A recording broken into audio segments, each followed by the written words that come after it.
Krista Moser here. Today I get to show you my latest pattern. This is Clover Hill.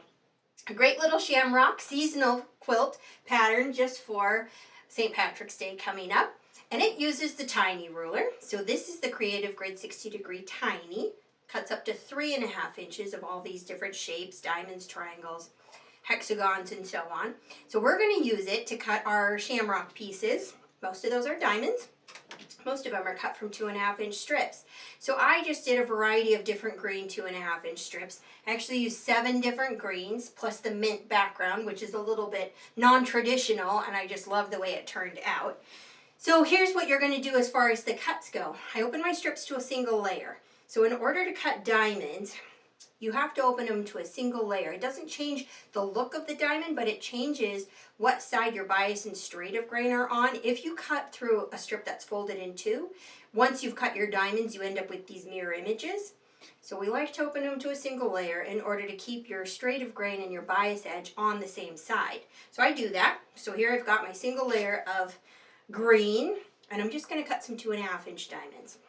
So here, starting on the end of the strip, I'm just going to come off the end because all we need to do is remove the selvage. And in order to remove the selvage, we've just got to line up the top of the ruler with the top of the strip. So it's just continuing on down, and I don't have to remove much. That's garbage there. Without turning the ruler at all, I'm going to pick it up and move it down the strip until the 2.5-inch diamond line hits that fresh cut edge. So the large hanging hole will be up and to the right on the fabric here. And I'm just going to cut another diamond. Before I move it, I'm going to nip the tip off. There we go. You need 5 of these for each Shamrock. So I'll cut a few of them and nip the tip off. Just pick it up, move it down the 2.5-inch line each time, just like that. Now, in order to turn them into that Shamrock shape, we're going to swivel the pieces around so the point is up. And then I'm going to take the ruler, which I had this turned this direction, and I'm going to turn it just 1/4 turn so that the hanging hole of the ruler is pointed straight up. And then I'm going to center the 2.5-inch hexagon line right in the middle of the diamond. So here we've got the 2.5-inch hexagon white dashed line. It hits the bottom of the diamond here, comes up the left side here, and across the top here. And by doing this, and of course the cut edge matches that cut I already made. And doing this, I'm just trimming off the little triangle piece at the top. So here we have the jewel shape. So you're going to do that to each one. You can stack them, that would be just fine. And all you need to do is trim, and it gives you this little jewel shape. Centering the 2.5-inch hexagon on your diamond. Okay. So I've got some of these jewels here. Now, you're going to turn the jewels into a triangle. So I've already cut some small triangles, and I'm going to put one on each corner, just like this.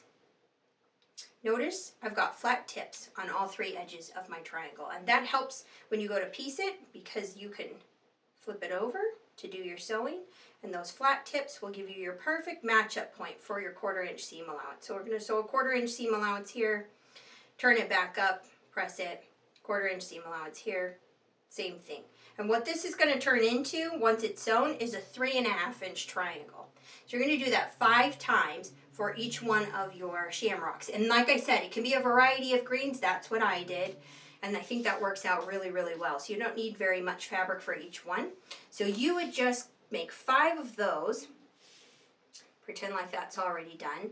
And the next thing we've got is a stem unit. So I had sewn some strip sets together already with this narrow stem right up the middle, and then cut myself from that strip set, cut myself 3.5-inch rectangles. Now, taking the ruler again with the large hanging hole pointed up and away from me, there are 2 dashed lines running right up the middle of the ruler. So there's a solid center line, and then a 1/4-inch to the right there's a dashed line, and a 1/4-inch to the left there's another dashed line, creating a 1/2-inch channel. So this is where I center that 1/2-inch channel right up these seams. So the flat tip goes here across the top, the 3.5-inch line comes across the bottom here, and those 1/2-inch channel lines go right up the seams on either side. So I can trim, and nip these outside tips. So now my triangle has 3 flat tips again. That's the stem unit like that. Then you're pretty much ready to assemble your shamrocks. So this is what you should have in the end. You should have 5 pieces like this and 1 like this. And this is how you're going to arrange them. Just like this.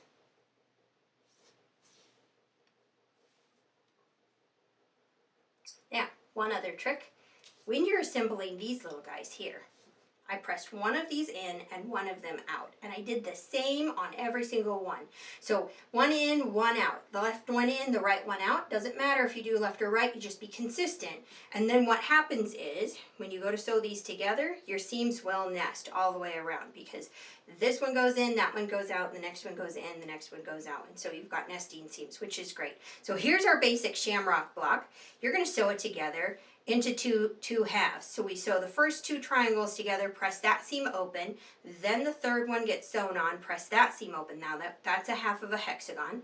And then we're going to sew the next 2 together, that seam gets pressed open, and finally put the stem piece on, and that seam gets pressed open, and then you can join both halves of your shamrock to each other. So that's your whole block there. Now, to put them to each other, I've actually got a couple of them finished already, so this is what they'd look like in the end. So here we have another one and another one in different colors. And you can see it's a hexagon, so you can turn this any old direction you want, which is what I did here. You notice they're kind of all scattered, helter-skelter like, because I wanted it to look like just tumbling shamrocks, really. So you can turn these hexagon blocks any direction so that your shamrocks just start to twirl, and then you're going to put them together just like you see here into rows. Notice we've got hexagons, and they're leaving behind this triangle unit as background. We haven't cut that yet. This is how you cut something so you don't have to fit hexagons to each other with any fussy piecing like Y seams. We fill those triangle units with triangle background cuts. So I've got a 3.5 inch strip here, taking my ruler again, and I'm going to put the 3.5 inch line across the bottom here, the hanging hole at the top, cut on both sides, pull this out, nip off each corner, turn the ruler to get the next set of cuts here. And nip and nip. And one more turn. You just continue on down your strips until you had enough of your triangle cuts. That gives you some idea.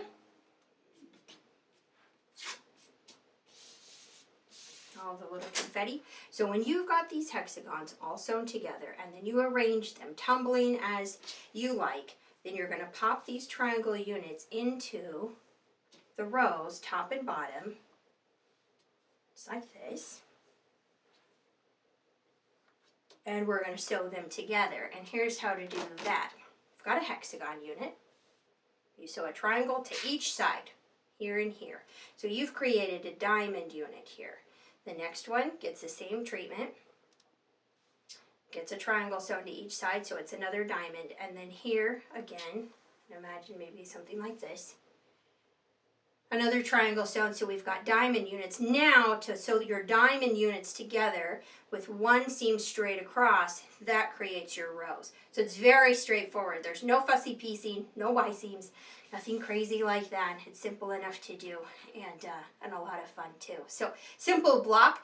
I actually, because it's such a simple block, we did the wall size. It's like a lap wall size, but I did 2 other projects in this pattern. So there's actually a throw pillow size, just like this. It's an 18-inch throw pillow that comes in the pattern, the layout, all the instructions for that as well, and a table runner size. So if you like little projects for the season, this is kind of a fun way to do it. You can just decorate with a little project here or there, or do the bigger project, which is still really only a lap size. So all 3 projects come in the pattern. You can see it here.